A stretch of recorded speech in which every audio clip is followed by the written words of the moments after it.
La parole déclare ceci. Mais les sacrificateurs, les Lévites, fils de Tsadok, qui ont fait le service de mon sanctuaire, quand les enfants d'Israël s'égaraient loin de moi, ceux-là s'approcheront de moi pour me servir et se tiendront devant moi pour m'offrir la graisse et le sang, dit le Seigneur, l'Éternel. Ézéchiel 44, 15. Il nous est demandé de lui offrir la graisse et le sang. Le sang répond à sa sainteté, à sa justice. La graisse satisfait sa sainteté.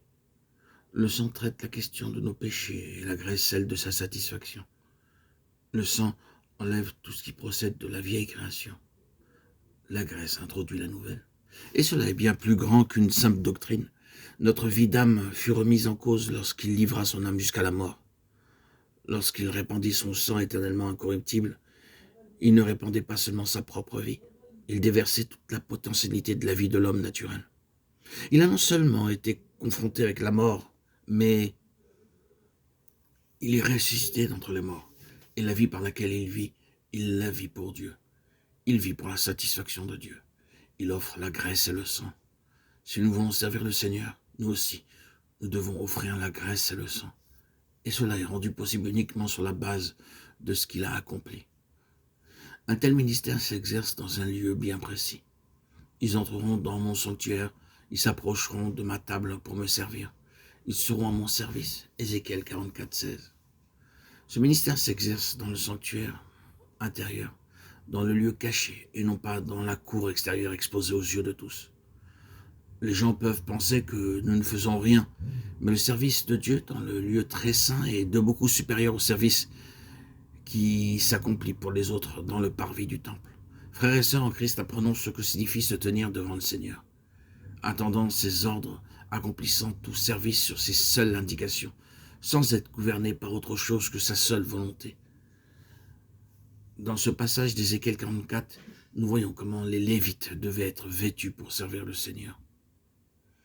Lorsqu'ils franchiront les portes du parvis intérieur, ils revêtiront des habits de lin.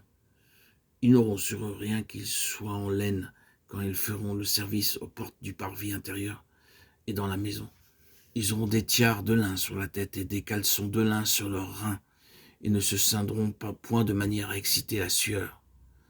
Ézéchiel 44, 17, 18. Ceux qui servent le Seigneur ne doivent pas avoir des habits de laine. Pourquoi cela?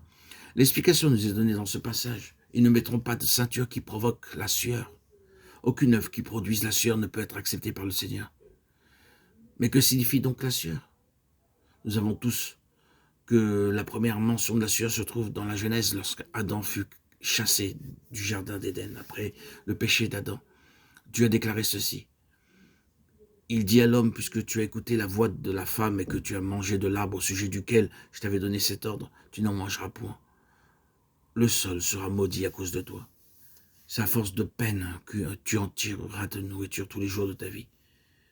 Il te produira des épines et des ronces, et tu mangeras de l'herbe des champs. C'est à la sueur de ton visage que tu mangeras du pain, jusqu'à ce que tu retournes dans la terre, d'où tu as été pris, car tu es poussière, tu retourneras dans la poussière. Genèse 3, 17, 19. Il est clair que la sueur est étroitement associée à la malédiction. À cause de la malédiction, la terre produisait du fruit parce que l'homme faisait des efforts et ces efforts provoquaient la sueur. Tout travail qui produit de la sueur est prohibé pour ceux qui servent le Seigneur. Cependant, aujourd'hui encore, quel déploiement d'énergie il y a dans son œuvre. Hélas, peu de chrétiens peuvent servir aujourd'hui sans produire de la sueur. Leur travail implique une planification rigoureuse et une certaine agitation. Il ne peut se réaliser sans le concours d'un zèle charnel. De nos jours, s'il n'y a pas de sueur, il n'y a pas d'œuvre. Avant de pouvoir travailler pour Dieu, on doit contacter beaucoup de gens, avoir des discussions et des mises au point, et pour finir, avoir l'accord de certaines personnes pour pouvoir aller plus loin. Car attendre tranquillement devant le Seigneur pour recevoir ses instructions, c'est hors de question. Cependant, dans un travail spirituel, le seul facteur que l'on doit prendre en compte, c'est Dieu. L'unique personne que l'on doit contacter, c'est Dieu. Oh, la valeur d'une œuvre spirituelle, c'est qu'elle procède de Dieu. Et comme elle dépend de lui, l'œuvre se fait. Et c'est un travail qui ne produit pas de sueur.